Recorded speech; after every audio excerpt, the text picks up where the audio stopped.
I still recall the grin on his face when I pushed the divorce documents over the table. It wasn't surprise, it wasn't remorse, it was conceit. As if my spouse assumed I was pretending, as if he figured I had no other options. That grin ignited a flame inside me, steady, managed, unyielding. It began with the residence, my grandmother's residence, my legacy, the only spot that had ever really seemed like my own. And yet one day, I returned to discover my sister-in-law and her 2 children unpacking crates in the living area. My mother-in-law positioned herself there like a monarch on her seat, announcing, "They'll be living here from now on. You can lease another spot." Lease, for my own residence. I looked at my husband, expecting him to speak up to point out that this belonged to me. Instead, he just shrugged. It adds up. They require it more.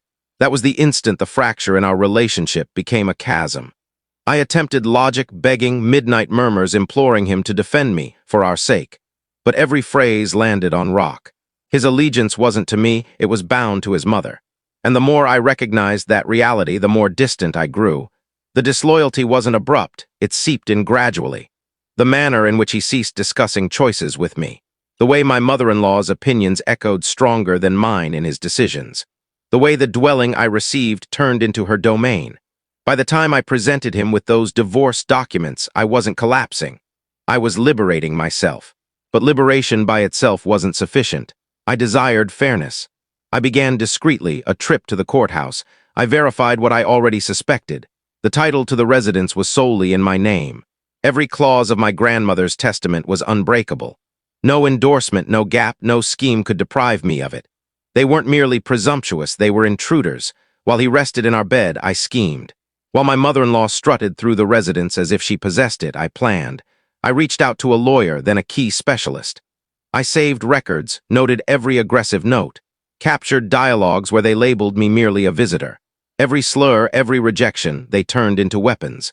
The day arrived faster than they anticipated. I submitted for divorce, complete ownership rights, an urgent request to evict unauthorized residents from my dwelling. The regulations supported me, and I was precise. I didn't yell, I didn't alert, I just proceeded. When the documents were delivered, my husband chuckled, that identical grin. "You won't follow through," he stated. "You wouldn't risk leaving my family homeless." He misjudged me, once more. A week afterward, with a judicial directive in possession, I showed up at the residence with relocation experts and a law enforcer beside me. My mother-in-law's expression lost all hue when the enforcer recited the directive to her.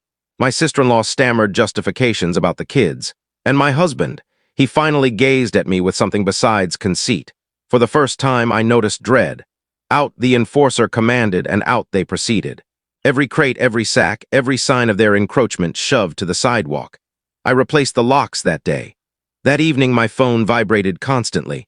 Calls, texts, warnings, appeals, my mother-in-law vowing I'd rue it. My sister-in-law sobbing about where she'd rest. My husband insisting we discuss this. I muted them all because I wasn't done. The divorce concluded swiftly. He received nothing. No residence, no support payments, not even access privileges to the property he'd permitted his family to contaminate. He had selected them instead of me, and the judiciary perceived it as plainly as I had. Then arrived the surprise he never anticipated.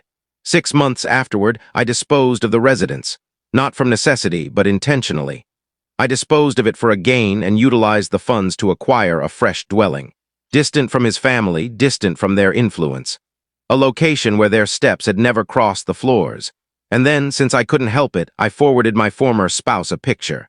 Me on the veranda of my new dwelling, keys in grasp, grinning. The description stated, settled completely with our history. His response was quiet.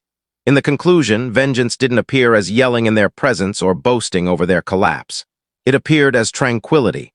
It appeared as departing while they struggled to gather the fragments of the kingdom they attempted to construct on my foundation.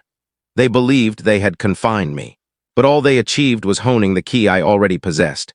And I'll never forget the final time I viewed my mother-in-law's face, pressed against the glass as the enforcer instructed her to depart. Surprise, fury, helpless. The same expression my husband displayed when he understood the lady he grinned at over the divorce table was the same lady who had just demolished his family's seat to ashes. I didn't merely reclaim my residence.